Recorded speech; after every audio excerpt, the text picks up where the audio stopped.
Alrighty, here we are. We're staying in touch with our community around the world. We're going to be kicking it off with a chat with the USA Touch Football gentlemen. I have with me OJ Hawea and Adrian Witte. Yo, how we doing, gentlemen? How's it going? Good, Tris. How are you? Yeah, wonderful. At the moment, doing the best that we can. Obviously, we've all been affected by something brand new, to our generation. And we've got technology that allows us to still catch up and talk about it.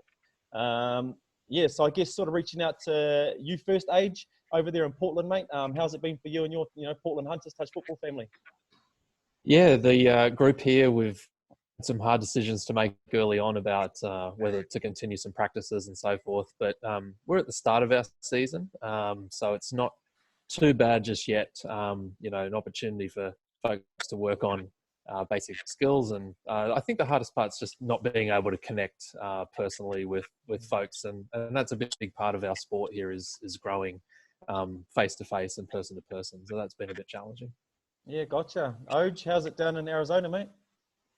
Oh, things are good in Arizona overall. I think on the touch front, Adrian and I talked a lot. I talked with the board about the timing to suspend different things. And what we tried to do over here was let the government agencies and federal agencies drive, our suspensions of play or of events. We had a big women's event and referee event planned in April that then just got pushed following their design. So we're not too fussed in trying to get ahead of that. We're just trying to follow what a lot of other people are doing, especially, government agencies, to determine what it is we're going to do moving forward in the season. But as of right now, we plan on continuing at least our national tournament towards the end of the year. It's a big piece for us. So we want to continue that, and everything else will kind of play as it goes and just follow our local governments for that. Awesome, mate. Sounds really good. And I think as a result of this happening, Adrian, I did hear you talking about key actions and sort of our core basics. You've had an opportunity to come out with a set of skills and drills that you're looking to promote around the country and around the world. Yeah, it's actually, this pandemic's given us, I guess, all a little bit of an opportunity. Those that are fortunate enough to be able to sort of sit back and take stock and give us a little bit of time to do things that we've been meaning to do for a long time, but just never had. So this initiative was sort of driven to get, 19 coaching videos and activities out there that people can do things in their own space. So it's essentially a guided. I think what's good about it is the players are spread out around the country in any case. So, even outside of the pandemic, this is going to be a useful set of skills that we can give to our players, get them up to speed before they come to tournaments and camps and that sort of thing. So it's useful even outside of this as well.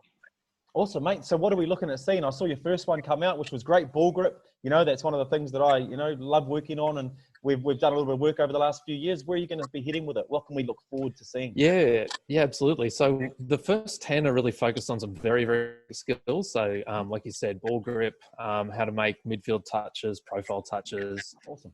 The next ones that'll come out, we'll do pass and catch, and then some attacking footwork skills. So that'll be 10 plus some workouts mixed in there, work on particularly core to help us with all those great skills. And then the last 9 we had intended to focus towards our USA squad. So they'll be a little bit more sort of 201 versus 101. Okay. But we'll see. We may extend the public reach of it as well. So we'll see how it goes. Sounds wonderful, mate. So OJ, you get involved for those attack skills. Is that where you come into the forefront? No, mate, my playing days are over. You're talking about the guy who's demoing these has been an open men's and an open mix for the USA. So you can't really get a better coach or a better demonstrator than those, mate. All my part is saying, yeah, let's do it. I think Adrian's point about we've talked about doing this for a long time and wished we could do things, and the fact that he's just getting up and doing it, it's quite amazing to see the feedback that's coming, and it will help our game here in the US. So my job is to sit back and watch and appreciate what he's doing. Awesome. Sounds great. So that brings us to talking about the sport of touch in the USA. I've been over there a few times, been involved with you guys since 2014.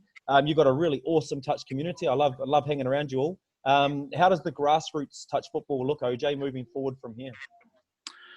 Yeah, first of all, just your point on 2014, I think the growth that we've had since 2014, the federation had enough foresight to allow you to come and work with us. And so a lot of the things we've done has been driven on a lot of the ideas that you've brought to us. So we appreciate that. So I just wanted to, thank you for that. But as far as grassroots over here, it's difficult. It's an extreme environment that people really can't understand unless they have to deal with it. We're talking about, a sport being the last thought of anybody playing any type of sport from a grassroots, whether that's somebody older picking up the game later in their life, or newer people. They're looking at basketball, football, all of the American sports that kind of produce scholarships and money. So our grassroots efforts are based around what Adrian's trying to do, is get people the core and key skills that are needed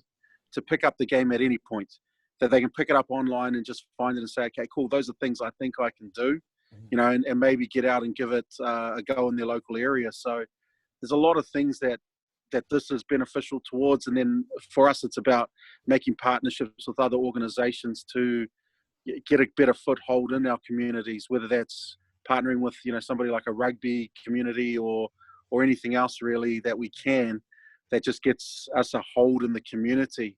There's a lot of good things happening there, but grassroots is tough to get there. But, we're committed in a lot of areas. They're working with their youth or working with trying to find new ways to get people to play the game. Awesome. It was really exciting to see you guys taking teams across to the Youth World Cup. And I know for some of those kids, it was their first 6 months playing touch football.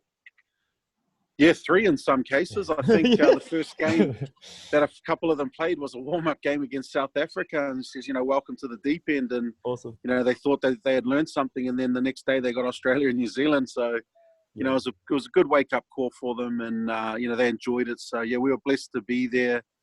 And, we want to build on that for next year's event in Manchester. Yep. So we're looking forward to that as well. Awesome. Adrian, so your involvement, you are in the high performance program, and you take care of the Women's Open team, yeah? I do indeed. It's my pleasure to do that. We've got a great bunch of ladies, and we've had the women's program at nationals for about 5 years. So that's building constantly, and it's a really exciting space. I really enjoy it. Awesome. So you played in the Mixed Open in the last World Cup? I did. 2015, sorry. Yep, 2015, and then coached the Women's Open in 2019. It's been quite a ride. I bet it has made massive difference, between Mixed Open, being a player, and then going across to coaching the women, yeah? Yeah, the coaching experience has been really sort of eye-opening to me. It's I wish I'd done it a long time ago and gotten into that space. I think that even now, just thinking about the knowledge of the game, or going back to playing, I'd be a lot different player. So I would recommend that anyone that has the opportunity goes in and does that. It's just requires a lot more thinking. I overthink everything, and but that also means that I'm thinking of things that might come up in a situation, and I'm ready for them when they do. So that's kind of nice. Awesome, mate. And I mean, you're lucky. I know a lot of the Portland women are, very focused touch football players. So you're lucky to have a devoted bunch of, people there to work with as well to help hone your skills and develop your skills at nationals each year. Yeah, that's definitely true. I think OJ touched on some of the challenges we have, and at a high performance level, one of the challenges is obviously distance. We have, like small groups of players in different cities, and bringing them together is actually quite challenging in person. So we do that once or twice a year. But then in between, we're trying to constantly develop our tools and the ways that we interact as a group to get more out of that space. Awesome. So coming out of the 2019 World Cup, like thoughts, ideas, 4 years till the next World Cup. I bet you can't wait to get your hands into the group. Yeah, definitely. But we've had the benefit of having some great international coaches come over, including yourself, and took that knowledge and we really reframed it or repackaged it. And we went away with ourselves, and you were part of the do to really, we went back to the basics and focused on, okay, what are the key things that we need to be coach free? And I feel that's kind of a unique space that, a lot of programs are more than that. And but it's given us a really good platform to start with, and all game analysis has been focused on those things. And like the experience, if I can just share a quick experience from the 2019 World Cup, was we focused on defensive policy, and the game analysis was really interesting to show that most of the tries that were scored against us, you can put down to one of those, like a policy break. And I'm all about sort of incremental changes. So had we been able to change that by 10, 20%, that's 1 or 2 tries a game. We lost two games by 1 or 2 tries, which is the difference between playing for 5th or playing for 9th. So it's as simple as that. Awesome, mate. So OJ, Men's Open program. You guys were working on, a different phase. I think maybe you've been working on your core actions and key basics a bit longer with that playing group. So, yeah, what's your last sort of 5 years been like? Oh, heck. It's been a bit of a whirlwind. I was lucky enough to start coaching in 2011 at the Scotland World Cup. And so my plan was like an 8-year plan leading into 19. And so, yeah, I had probably a 4-year head start on Adrian and his group. And leading into that, we had a good core group of players, and then lucky enough to find somebody over in Australia who's, came from, whose father born here, grew up here. And, that kind of added enhancement to our program. So we were lucky to have that group that had been playing touch at the level we had for quite a while. And, that came together quite nicely for us in Kuala Lumpur. So, yeah, it was a whirlwind leading up into it. Similar stuff to Adrian, just probably lucky enough to have a little bit more in the player pool. I think we're getting taken over at the moment because they're doing such great work, inside their program, recruiting and keeping everybody engaged. So we've got to pick up our act heading into this next cycle. But a lot of it around analysis, a lot of it around key actions, and now our goal is to improve those key actions. Like Adrian said, on the 10% stuff that we can make better, it'll keep us in games and have us competing against a higher level, which is what we want to do. Yeah, I mean, I'll admit one of my favourite games of the World Cup, whilst the result didn't go your way, was Philippines versus USA. It was an awesome game, mate. I loved it. The styles of touch that you guys were playing, it was touch footy, mate. And you can't deny its speed. There's game plan. The players have been coached. It was awesome, just like your game versus New Zealand. That was a great game out on the same field. And I don't think you're too far away, mate. I think you've done the right thing. You've done all the work. You've worked on the core skills and key actions, and now that little bit of player, like you said, coming through that can help out with the touch footy brains. Makes a big difference. Our 2 losses. Thanks for bringing them up. That's the only 2 losses we had, but they were great games. Enjoyed them, eh? They were great games. The boys worked really hard. They were great games. Yeah, awesome. That brings us into the game analysis. So obviously, something that I've never seen at that level before. Bring me sort of up to speed with where that all begun, how it begun, and how you guys have been able to work with that game analysis framework so well. Mate, we were lucky enough to have a guy who is building rugby over here. He's involved with USA Rugby. He is the general manager of high performance and development for us and for USA Rugby in a lot of ways. And so he loved touch. He grew up in Australia. He brought a college team to Nationals, I think, the year before you first came over, or maybe the year of. The year I came. And yep. So they were there. Yeah, that's right. You met up with them there. But yeah, we were lucky enough just to, catch up with him and catch on with the vision. He thought that there's a space that he could help support. So he got in right behind it and says, you've got to start doing these little things. And it's been a key movement in everything we've done, whether it's focusing on key actions, analysis, game prep, physical preparation, everything around that has been driven by JD Stevenson. So we've just been lucky to have met him, and I guess lucky to be not know enough to follow that plan, because it's been a great plan for us, and without it, I don't think we would have had the results as quickly as possible, or be building towards what we're building, moving forward. Awesome. So the work inside Huddle, I mean, how many hours did you spend on your own sort of developing that touch football framework, you reckon? Oh, help. I can't count the hours, mate. Leading into the World Cup, I think the whole year before, whether it was trying to find the code window or the right code window, or learning how to do it, or working on the space inside of sports code to do it better. Now, the time we spent with the men's 15s program analysts, so Jimmy Harrison, helped us with that, and he went on to do the World Cup in Japan with the men's 15s program. You know, he was the leader behind that and pushed us to what we should be looking at, and then helped us get around coding and things like that. I know Adrian had a lot of input in there as well with, you know, what we needed to measure, what we thought was important for us now, and we tried not to get too complicated, but at the same time focus on our things heading into the World Cup that we wanted to focus on. Now it's really important, and JD and Jimmy will, you know, kind of push us on this, is make sure that what we're talking about and what we're training on is what we're measuring on. We can't measure on things that we've never really worked on. And that was our focus. As hard as it's to do, you know, sometimes you want to get carried away with the outcome of what's happened, but it's always important in analysis to come back and say, what's the point that got us there? And that was one of the biggest mind changes we had to have. But, you know, again, lucky to have Jimmy and JD that led that for us. So, yeah, very blessed. Awesome. And you'll be able to use a lot of that data that you got back from the World Cup moving forward for your program, do you think, over the next 4 years?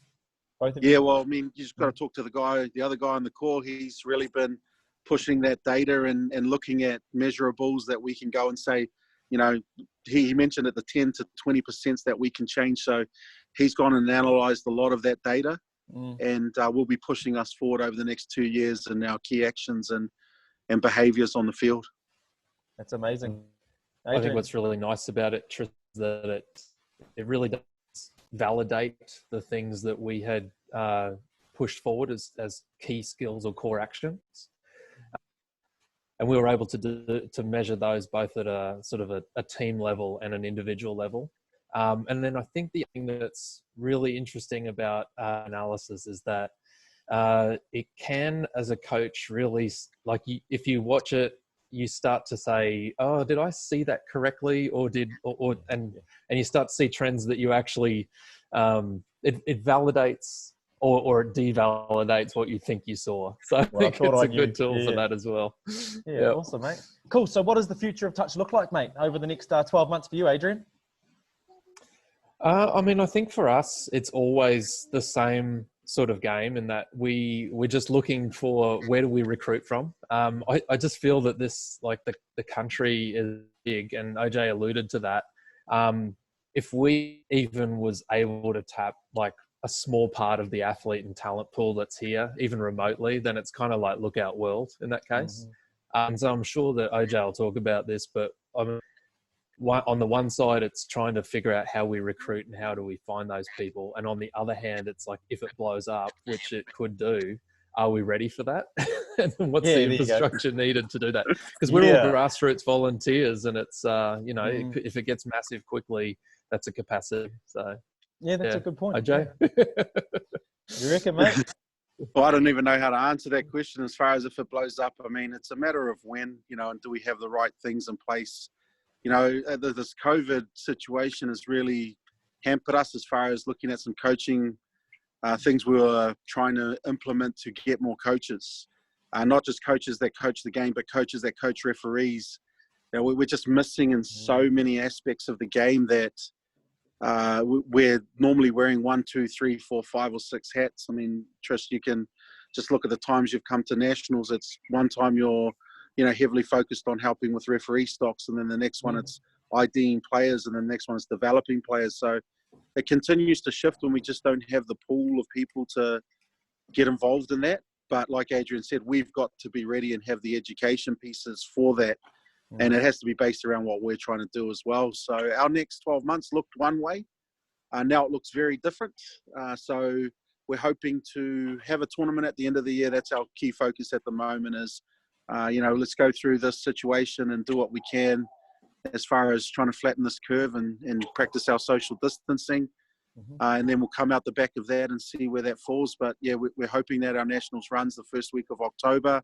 Okay. After that, we'll do some kind of ID stuff and some development leading into next season. And I think probably more so than we've done in the past in an off season, we'll start to have camps in warmer areas in the United States, all building towards the Youth World Cup next year. And we're a little bit behind now because we weren't able to implement some of the things that we wanted to this year as far as finding athletes that could be in that space. But, you know, it just, it really kind of depends on where our focus is as people. So Adrian's got a focus on the women's. I have a focus on high performance in the men's. So we're building from event to event, but, we could use some focus in other areas as well where people, kind of came on and took events. For example, I know we've got people that are looking to improve the way we run events and take that off of our plate so we don't have to do it and we can focus on using our time to do other things. So it's about recruiting at every level of the game, every aspect of the game. And, unfortunately, this has slowed us down, but luckily enough, we've got some smart people who want to do stuff like you're doing, Adrian's doing, our COVID-19 videos, and other people are just looking for things to stay engaged and touching the game. But, to Adrian's point, biggest population of athletes in the world here. They're great athletes because sports is a big part of the United States infrastructure. And if we can get it right, we will compete a lot higher for, a long time to come. And it's just exciting being part of a small part of that growth. I mean, you look at what the US has done. They've been involved in every World Cup so far, pretty much. Whether it's a motley crew of people mixing in with people from Australia, New Zealand, whatever it is, we've always been there, and we continue to want to grow in that space. And so, we're excited about where the game can go, and just happy to be part of it. Awesome. Well, sounds wonderful, gentlemen. It's been great catching up with you guys today and having a good chat. We'll look forward to seeing more of those videos coming out there, Age. And I have no doubt that we'll be in contact, mate. Excellent. Thank you, Thanks, Tristan. Tristan. Wonderful. Thanks, guys. Chat soon. See you, man. Yeah. See ya.